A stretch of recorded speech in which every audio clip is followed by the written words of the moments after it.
Le moment nostalgie. Le moment nostalgie. Axel Red est notre invité, une fois encore, ici au Gecko. C'est un bar, super bar d'ailleurs, à Wavre. Je vais revenir quand il est ouvert. C'est franchement joli. Ça me donne faim, tout ce que je vois. On dit merci au propriétaire parce qu'il nous a laissé, puisqu'on est en matinée, et donc il nous a laissé l'opportunité de tourner ici sans qu'il y ait encore de public. Mais justement, revenons sur le public et revenons sur des anecdotes. On a parlé de Benoît Poelvoorde et d'Edouard Baird la dernière fois. Parmi l'un de vos amis, je sais qu'il y a Pierre Palmade. Ouais. Racontez-nous un petit peu. Déjà, comment vous êtes connu Pierre Palmade? J'aime tout simplement les gens qui font rire. Non, Pierre Palmade, je sais pas, on s'est rencontrés quelques fois comme ça. Et on a, c'est comme ça, en fait, tu rencontres quelqu'un. Il faut que ça matche. Et ça matche. Et donc, on avait beaucoup d'affection de nouveau l'un pour l'autre. Et c'était le soir des victoires de la musique. C'était pas l'année où j'avais gagné, j'ai gagné l'année d'après. C'était l'année avant. Et moi, j'avais joué du piano et une chanson de Julien Clerc. Et lui, il avait chanté. Et lui, il avait joué ma chanson et moi, je chantais. Donc, voilà. Et donc, après, il y avait pas mal de gens qui se retrouvaient à l'hôtel Coste à Paris.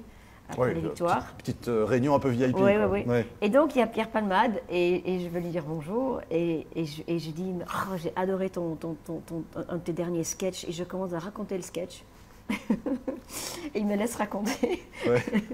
Et après, il dit, heureusement, je t'aime bien. Il dit, mais tu sais que c'est le sketch de Elie Semoun. Mais non.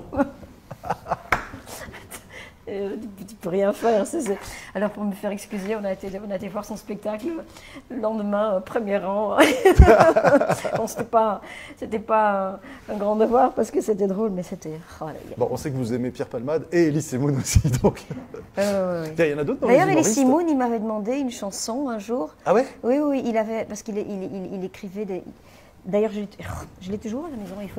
Il faudrait que je lui montre quand même un jour. Mais après, je me suis dit, ouais, la maquette n'était pas assez belle. C'était une chanson qui s'appelait Nila. Et j'avais fait une musique dessus. Mais moi, ça m'arrive souvent. Parfois, je fais des choses et puis je ne suis pas très sûre. Et par là, je me dis, non, c'est pas assez bien. Et voilà. Il faut rappeler quand même que Axel Red, c'est bien sûr la chanteuse, mais compositrice, auteur quand même. Vous écrivez, vous composez. Dans les collaborations en français, puisqu'on était en train de parler de ça là, dernièrement, qu'est-ce qui vous a séduit? Vous avez chanté avec la jeune génération en plus aussi, avec des jeunes artistes. J'ai fait une collaboration avec un artiste qui s'appelle Icar. Ouais. On a fait. Très joli d'ailleurs comme duo. Merci. On a fait 3 chansons. En fait, d'abord, je l'avais accompagné sur une de ses chansons, D'autres que nous. Et puis on a fait un clip où j'avais eu. Moi, je m'étais occupée beaucoup du clip, puisque c'était déjà sa chanson. Je me dis, comme ça, je fais ma partie. Oui, et le clip, c'est votre truc aussi. Hein, faut le dire. Vous aimez bien les images. Et après, on s'est dit, tiens, pourquoi on n'essayerait pas, comme on a le même éditeur, parce que c'est comme ça qu'on s'est connus d'ailleurs, écrivons pour les autres. Et donc, on s'est mis ensemble et on a commencé à faire quelques chansons. Mais chaque fois, c'est pareil. Quand je fais des chansons, soi-disant pour les autres, il y a mon éditeur qui me dit, oh, mais c'est là quand même, il faut la garder. Il faut la garder. Oui, garde-la. Et donc, bon, pour finir, on en a enregistré une à 2. Mais d'ailleurs, il nous en reste quelques-unes. On ne sait pas ce qu'on va en faire, mais peut-être on va les donner aux. Ah, mais je suis certain que des chansons, vous en avez plein à votre tiroir, en fait, qui n'ont jamais été utilisées. Ouais, j'en ai pas tellement. C'est pas que j'ai 1000 chansons comme ça qui attendent et qui dorment.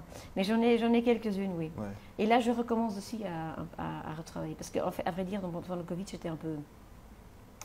Ça m'a un peu. J'étais en mode survival. Ouais. Oui.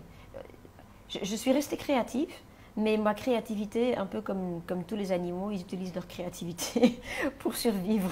Exactement. Un peu de peur, un peu d'angoisse. Oui, et puis j'avais pas envie surtout. Et un manque d'envie peut-être. J'ai déjà suffisamment écrit de chansons engagées, et donc j'avais pas envie d'écrire ça. Je me disais, si je veux encore faire des chansons engagées, j'attends à ce que j'arrive à les positiviser. Et pour que ça soit vraiment un chouette message pour les gens. Et puis, j'avais pas non plus envie d'écrire quelque chose de drôle. Et donc, pour finir, j'ai pas beaucoup écrit. Mais là, ça reprend. Et voilà. Ça reste enrichissant. Hein. Je dis toujours, on pense qu'on n'est pas productif, mais en fait, on rebondit par la suite et on a appris des choses. Et puis, ouais. des échanges, voilà, enrichissants aussi, simples, ici, autour d'une table, avec vous, Axel Red. On se retrouvera la semaine prochaine, bien sûr. À la semaine prochaine, vous pouvez évidemment revoir ceci quand vous le désirez sur Nostalgie. Nostalgie.